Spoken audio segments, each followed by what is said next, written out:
Greetings, fellow Fright Fiends, and I hope everyone's doing well. I wanted to wish everyone a very happy Halloween. I hope everyone's having a great time tonight despite the state of the world and everything that's gone on this year. My whole way of thinking for Halloween this year was to just do as I always do, and that's sort of the attitude that I had going into this season. Trying to make the best out of it as much as possible. Today's video for Halloween, I thought I would talk about a film that I've been talking a lot more about in recent years. It was a film that as a kid I didn't like, and I didn't like it for many of the same reasons most people didn't like it. It didn't feature a well-known iconic character that I don't think they knew had become an icon until this movie was released. This movie came out in 1982. Just because of the resurgence of interest in this film over the last few years and how popular it is becoming. It's getting a second chance with, home video and DVD and Blu-ray releases and action figure releases and t-shirt releases, one of which I'm wearing right now, if you can't tell what movie I'm talking about, or you weren't aware of the title of this video. But I'm going to be talking about Halloween 3 Season of the Witch and sort of my history with this film. I don't want to do a review. I'm not really keen on doing a review on it because I've already done several reviews on it. One of my first reviews of it, I said I didn't like it and I would never own it. Which is a lie, because this is one of the copies I have of it. Was never lucky enough to get the steelbook release of it. That was a dumb move on my part. I missed out on that one. Hopefully I can find it one day where it's not going for $115 to $120. But my first review of this film on this channel was, I think, going back to 2011. And I talked about the fact that I didn't like it because, of course, Michael Myers is not in it. And I didn't understand why it was part of the Halloween franchise, that I thought that, it should be its own thing, which I still agree with in some regards. I think it should. I think if this movie would have just came out as Season of the Witch, I think it would have done better. Tying it in after Halloween 2 and the original Halloween films, which had become iconic for horror fans.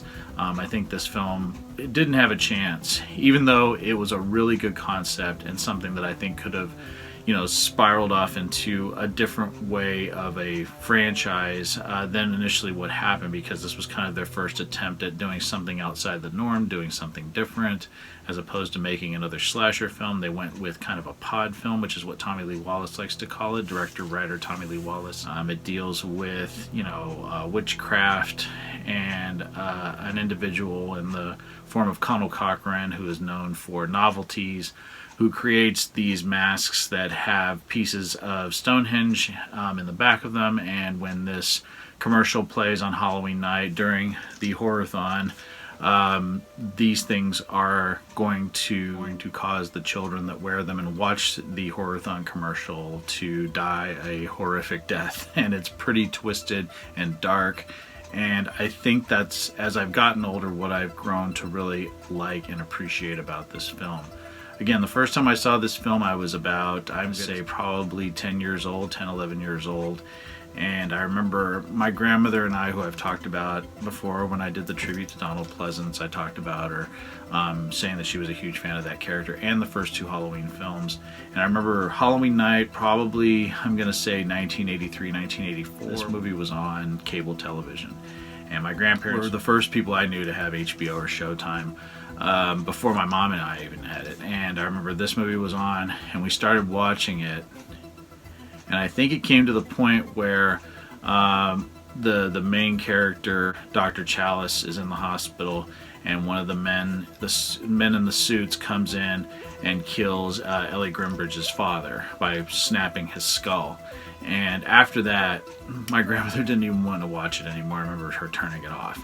And so it was kind of, I think, that kind of played in my, right out the gate, not wanting to watch the film, because it wasn't the other Halloween films. It didn't feature the Michael Myers character or the Dr. Loomis character. So it was something that I didn't think was going to be good. So I didn't watch it again for many years. And then I think as I got older, I got curious about it. And I think it was probably after Halloween 4 had come out, and I was at the warehouse where we used to rent movies, and I saw Halloween 3 and give it another shot. And again, huge fan of Tom Atkins already at the time, because he had been in movies like Night of the Creeps, and I knew him from that, and Creepshow and The Fog, films that were in heavy rotation in my house. I had also seen him in Lethal Weapon by that time.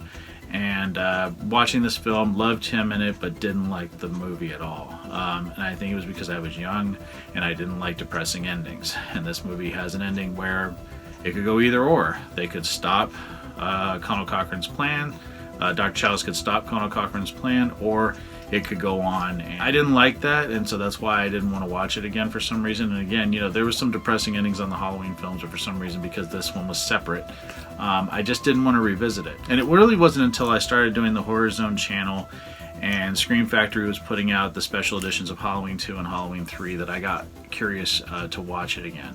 And I knew that there was going to be like a documentary on this, and Sean Clark's Horror's Hallowed Ground, where he was going to be going to the locations used in the film, specifically Lolita, California, where the factory and many of the familiar locales were. I got curious about this film again, and my wife just said, why don't you just buy a copy of it and check it out? If you don't like it, you can always, you know, exchange it at like one of these, you know, places where you can exchange DVDs and Blu-rays. So I picked it up at Fry's. It didn't have the slipcase on it. I don't know why it didn't.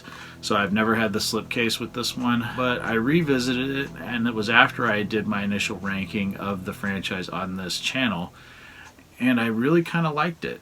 And I watched the special features on this, where you had interviews with Tommy Lee Wallace and Stacey Nelkin and Tom Atkins and everybody that was involved in it, and how they wanted to go a different route with this, how the idea was to do a different Halloween themed film every year, and was a really interesting idea and something that could keep the Halloween, you know, title, franchise, whatever you want to call it, going on, because at this point they had considered the Michael Myers story done. And it's a really good idea that, like Tommy Lee Wallace says in the documentary, Universal Studios never truly embraced and never really understood. That's why it kind of just didn't, it died a slow death, you know, when it was released in theaters in 1982. People didn't get it. A lot of people that are fans of it now were kind of in the same boat as I am, where they just didn't understand why Michael Myers wasn't in it, and the whole change in terms of story and who are these new characters and things like that. And I think that's just what, it's something that simple that led to this film not being successful, because I think this film is fantastic now. And I don't know why I've changed my opinion as I have. You know, sometimes it just happens. You change your opinions on things. There's things that I loved as a kid that I'm not really crazy about now.